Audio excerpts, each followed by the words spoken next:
بیت المقدس کی فتح کے بعد اسلامی لشکر نے حلب کا ارادہ کیا۔ یوکنہ حاکم حلب بڑا دلیر اور مکار جنگجو تھا۔ اس نے اپنے جاسوس اسلامی لشکر میں بھیج رکھے تھے اور اسے اسلامی فوج کی پوری اطلاعات مل رہی تھی۔ وہ ہر طرح سے تیار تھا۔ اس نے اپنے قلعہ کو مضبوط بنا رکھا تھا۔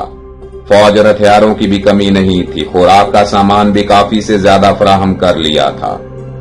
حلب کا قلعہ شہر سے الگ تھا۔ یوکنہ نے اسلامی لشکر کی کوچ کی اطلاع پائی تو جوانوں کو قلعہ میں بلا لیا۔ بوڑھے، کمزور اور بچے شہر میں چھوڑ دیے۔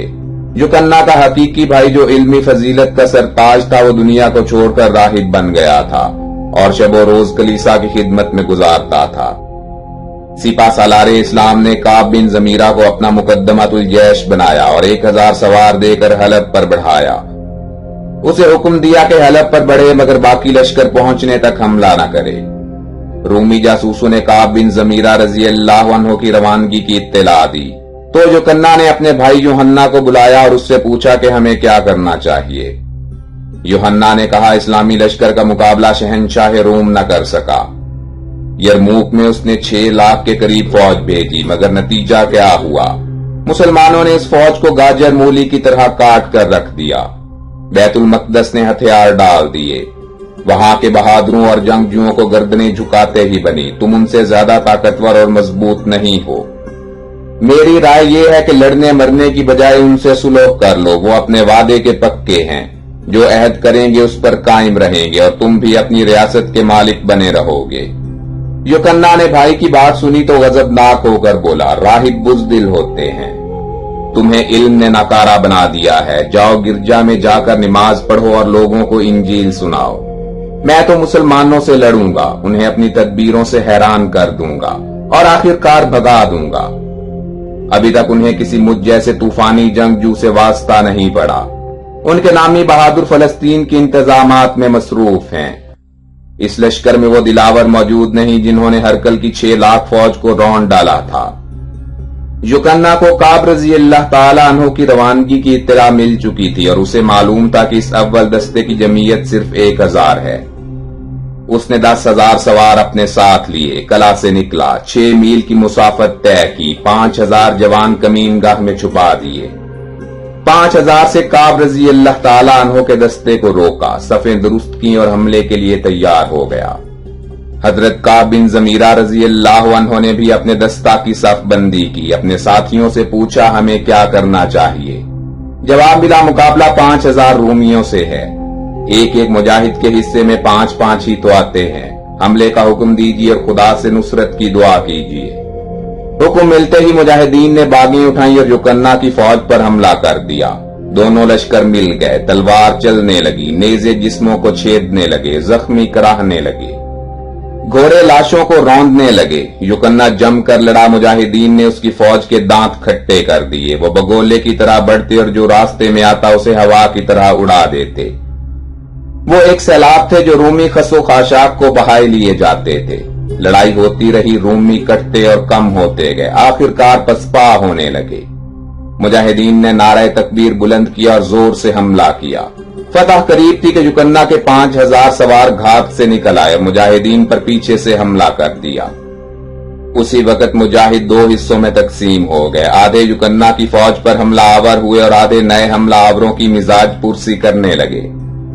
10,000 دشمنوں میں گر کر لڑنا آسان نہیں تھا، مگر اسلام کے یہ جاں باز ذرا نہ گھبرائے، لڑتے رہے اور تلوار چلاتے رہے، دشمن کے حملے روکتے اور اسے پسپا کرتے رہے۔ اسلامی لشکر کی آمد کے آثار ناپید تھے۔ کعب کو فکر ہوئی کہ یہ رومی ہمیں مغلوب نہ کر لیں۔ وہ شیر دل مجاہد جہاں دشمن کا زور دیکھتا گھوڑا اڑا کر پہنچ جاتا، دشمن کو مارتا، بھگاتا، پیچھے ہٹاتا اور پھر دوسری جانب گھوڑا دوڑا کر پہنچ جاتا۔ آفتاب اس منظر سے گھبرا کر رات کے دامن میں جا چھپا۔ اندھیرا بڑھا اور میدان کارزار پر چھا گیا۔ دشمن دوست کی تمیز مشکل ہو گئی۔ یوکنہ نے تبل بجوایا تو اس کے سپاہیوں کی جان میں جان آئی، سر پر پاؤں رکھ کر بھاگے اور آن کی آن میں میدان جنگ خالی ہو گیا۔ اب میدان میں مجاہد تھے یا تلوار کے گھاٹ اترنے والوں کی لاشیں۔ 117 مجاہد جام شہادت نوش کر چکے تھے، رومیوں کی لاشیں کئی ہزار تھیں۔ اسلامی دستے نے وہیں قیام کیا، شہداء پر نماز جنازہ ادا کی اور انہیں دفن کر دیا، مگر حیران تھے کہ اسلامی لشکر اب تک کیوں نہیں پہنچا۔ ادھر یوکنہ اپنی فوجوں کے ساتھ کعب رضی اللہ عنہ کے دستے پر شب خون کے لیے روانہ ہوا۔ ادھر شہر کے لوگوں کا ایک وفد حلب سے نکلا اور حضرت ابو عبیدہ رضی اللہ عنہ کی طرف روانہ ہوا۔ رات کی تاریکی میں وہ خاموشی سے چلتا رہا، صبح کو اسلامی کیمپ میں پہنچا، حضرت سپہ سالار سے ملا اور اپنے اور اہل شہر کے لیے امان طلب کی۔ سپہ سالار رضی اللہ عنہ نے کہا، تمہارا حاکم ہم سے برسر پیکار ہے، اسے جنگ درکار ہے، وہ صلح سے بیزار ہے، ہم تم سے صلح کیسے کر لیں؟ وفد نے جواب دیا، یوکنہ جوانوں کو قلعہ میں لے گیا ہے، اگر آپ ہمیں امان دے دیں تو ہم آپ کے لیے مفید ہو سکتے ہیں، آپ کو رسد کی فراہمی میں مدد دیں گے اور مقابلے پر نہیں آئیں گے۔ سپہ سالار نے کہا، تم جاسوسی کرو گے اور ہمارے لیے مشکلیں پیدا کرو گے۔ وفد نے یقین دلایا کہ ایسا کبھی نہیں ہوگا، ہم وفادار رہیں گے اور کبھی بے وفائی نہیں کریں گے۔ سپہ سالار نے انہیں امان نامہ لکھ دیا اور فوج کے ایک دستے کو ان کی حفاظت میں بھیجنا چاہا۔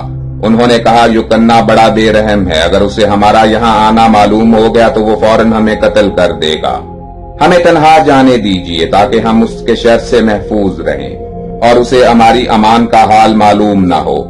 اسی گفتگو میں شام ہو گئی، وفد چلا گیا، رات بھر سپہ سالار مضطرب رہے، انہیں اپنے پیش رو دستے کی فکر تھی۔ صبح ہوتے ہی حضرت خالد رضی اللہ عنہ کو حکم ہوا کہ تیزی سے کوچ کرو اور کعب سے جا ملو۔ وہ تو پابا رکاب تھے ہی، جھٹ پٹ روانہ ہو گئے۔ کعب نے اپنے لشکر کو دیکھا تو بہت خوش ہوا، آگے بڑھ کر استقبال کیا، لڑائی کے واقعات بتائے۔ حضرت خالد رضی اللہ عنہ نے تحسین کی اور مجاہدین کو آفرین کہا، مگر شہداء پر افسوس کیے بغیر نہ رہ سکے۔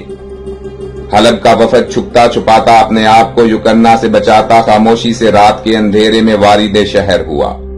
یوکنہ کی شکست کی خبر پائی، خوشی کی ترنگ آئی اور اپنی امان کا حال دوسروں سے کہہ دیا۔ آن کی آن میں بات شہریوں کے کانوں تک جا پہنچی۔ اخلص شہر کی نگہبانی پر مقرر تھا، اسے بھی پتا چلا تو وہ بھاگا اور یوکنہ کو اس سے مطلع کر دیا۔ یوکنہ یہ سن کر بڑا غضبناک ہوا، لشکر کو لے کر شہر میں آیا اور وفد کے ارکان کو گرفتاری کا حکم دیا تاکہ ان کے سر قلم کرے۔ اہل شہر گھبرائے اور معافی کے طلبگار ہوئے، مگر یوکنہ نے حکم دے دیا کہ شہر میں گھس جاؤ اور غداروں کو ان کی غداری کا مزہ چکھاؤ۔ کئی بے گناہ مارے گئے، عورتوں اور بچوں کی چیخوں سے کوہرام مچ گیا، آسمان ان کی دلدوز آہوزاری سے متاثر ہوا، مگر یوکنہ کے دل پر اثر تک نہ ہوا۔ یوحنا آگے بڑھا، بھائی سے کہا، ظلم کبھی نہیں پھلتا، مظلوم رعایا کا گلا نہ کاٹو، اگر انہوں نے امان نامہ لے لیا ہے تو تمہارا کیا بگڑا ہے؟ یہ کھینچی ہوئی تلوار دشمن پر چلاؤ اور اپنے زور اور طاقت کو آزماؤ، عرب کے شیروں سے پنجا کرو اور اپنی کلائی کی طاقت انہیں دکھاؤ۔ عرب رعایا پر ظلم و ستم، یہ سختی، یہ غصہ، کیا زندگی سے تم بیزار ہو چکے ہو؟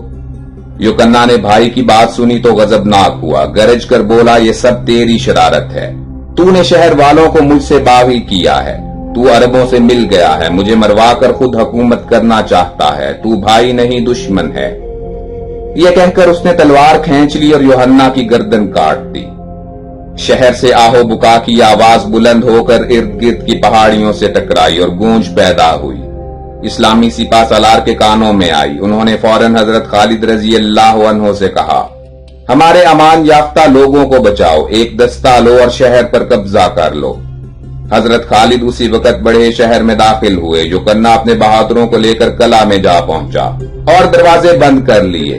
اہل شہر نے خدا کا شکر ادا کیا کہ بلا ٹلی، یوکنہ کی تلوار سے 300 اہل شہر قتل ہوئے، لیکن سیف الہی سے یوکنہ کے 2000 جوان مارے گئے۔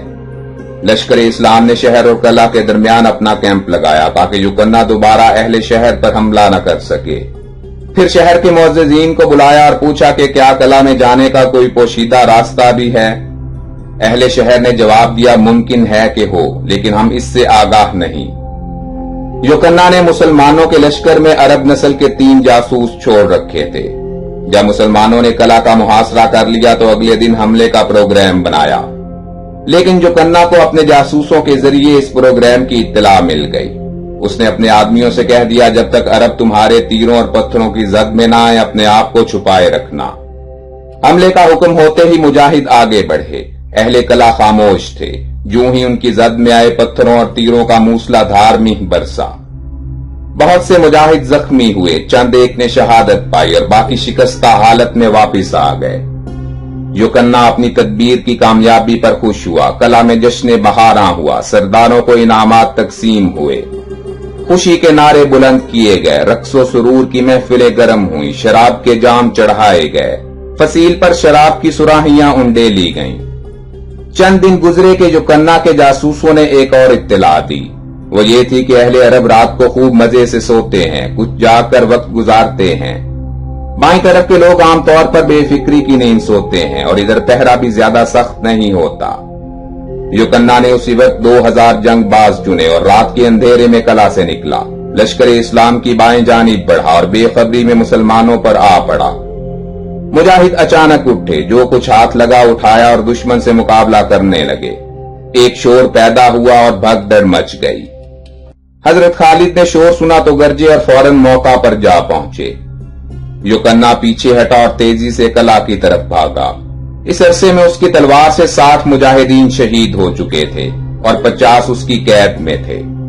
صبح ہوئی تو یوکنا نے 50 گرفتار شدہ مجاہد مشکیں باندھ کر فصیل پر کھڑے کر دیے اور دکھا دکھا کر سب کو شہید کر دیا۔ مسلمان کلمہ پڑھتے گئے اور ظالم کی تیغ کا لقمہ بنتے گئے۔ مسلمانوں نے یہ جاں گداز سانحہ دیکھا تو ان کی چیخیں نکل گئیں۔ لشکر کے گرد پہرا سخت کر دیا گیا اور سارے لشکر میں اپنی حفاظت آپ کا اعلان کر دیا گیا۔ اب مجاہدین نے رات کی نیند ترک کر دی اور ساری رات دشمن کے انتظار میں بے قرار رہنے لگے۔ ایک روز جاسوسوں نے یوکنا کو اطلاع دی کہ آج 100 مسلمان رسد فراہم کرنے کے لیے گئے تھے مگر شام تک واپس نہیں آئے۔ معلوم ہوتا ہے کہ کہیں دور نکل گئے ہیں اور کل تک واپس آئیں گے۔ یوکنا نے ایک بہادر سردار کو 1000 سوار دے کر چور دروازے سے نکالا اور حکم دیا کہ اہل عرب کا جو دستہ رسد لینے گیا ہے اسے خاک و خون میں تڑپا دو، رسد چھین لو، مگر یاد رکھو کہ دن کے وقت کلا کی طرف نہ آنا، بلکہ جب اندھیرا دنیا کو اپنی لپیٹ میں لے لے تو کلا کا قصد کرنا اور اسی چور دروازے سے کلا میں داخل ہو جانا۔ رومی دستہ رات کی تاریکی میں چلتا رہا، صبح ہوئی روشنی سے ہر طرف منور ہو گئی تو انہوں نے دیکھا کہ اسلامی دستہ اونٹوں پر رسد لادے آ رہا ہے۔ رومی دستہ فوراً چاروں طرف پھیل گیا اور حملہ کر دیا۔ سردار دستہ اور 30 مجاہدین نے آب شہادت سے پیاس بجھائی۔ 70 مجاہد اپنے گھوڑے دوڑاتے رومی لشکر کو چیرتے آگے نکل گئے اور اپنے لشکر میں پہنچ کر اپنی آپ بیتی بیان کی۔ سپہ سالار حیران ہوئے کہ کلا کے سوا سارا علاقہ ہمارے قبضہ میں ہے، پھر یہ رومی کہاں سے آئے، زمین سے پھوٹ پڑے یا آسمان سے ٹپک پڑے؟ حضرت خالد رضی اللہ عنہ نے کہا کہ کلا میں چور دروازہ ضرور ہے اور ہمارے لشکر میں یوکنا کے جاسوس موجود ہیں۔ خیر جو کچھ بھی ہوگا دیکھا جائے گا، مجھے اجازت دیجیے کہ میں اس رومی دستہ کو سزا دوں اور اسے کیفر کردار تک پہنچاؤں۔ سپہ سالار رضی اللہ عنہ نے پوچھا کیا تنہا جانے کا ارادہ ہے؟ جواب ملا جی ہاں میں تنہا جانا چاہتا ہوں، اگر دشمن 1000 بھی ہوں گے تو خدا کی مدد سے میں ان کے لیے کافی ہوں گا۔ سپہ سالار نے کہا درست ہے اور مجھے تم پر اور تمہاری بات پر اعتماد ہے، مگر کچھ آدمی ہمراہ لے جاؤ، ممکن ہے وہ 1000 سے زیادہ ہوں۔ حضرت خالد رضی اللہ عنہ نے سردار کے حکم کی تعمیل کی، قوم زبید اور بنی طے کے کچھ سوار ہمراہ لیے، جن میں زرار بن عزور اور ربیعہ بن عامر بھی شامل تھے۔ یہ لوگ جب واردات کی جگہ پر پہنچے تو کچھ چرواہے دیکھے جو سہمے سہمے اور ڈرے ڈرے تھے۔ حضرت خالد رضی اللہ عنہ نے ان سے پوچھا تم گھبرائے ہوئے کیوں ہو؟ انہوں نے جواب دیا یہ علاقہ مسلمانوں کے زیر حفاظت ہے، کل یہاں رومیوں نے مسلمانوں کو گھیر کر قتل کیا اور ان سے سامان رسد چھین لیا، ہم ڈرتے ہیں کہ مسلمان اس کی سزا ہم بے گناہوں کو نہ دیں۔ حضرت خالد رضی اللہ عنہ نے پوچھا یہ بتاؤ کہ وہ رومی اب کہاں ہیں؟ انہوں نے جواب دیا کہ گھوڑوں کے سوموں کے نشان رہنمائی کرنے کے لیے کافی ہیں، لیکن پھر بھی ہم آپ کو وہاں تک لے چلتے ہیں۔ چرواہے آگے آگے اور حضرت خالد رضی اللہ عنہ ان کے پیچھے چل دیے۔ ایک چھوٹی سی پہاڑی آئی اور کھوج ختم ہو گیا، چرواہے چلے گئے اور مجاہد اسی پہاڑی کی اوٹ میں ایک طرف چھپ گئے۔ سورج غروب ہوا، رات کی پری نے اپنے سیاہ پر پھیلا دیے، ہر طرف اندھیرا چھا گیا۔ پہاڑ کی دوسری طرف سے دھیمی دھیمی آوازیں آنے لگیں، مجاہد ہوشیار ہو کر بیٹھ گئے اور اپنے شکار کا انتظار کرنے لگے۔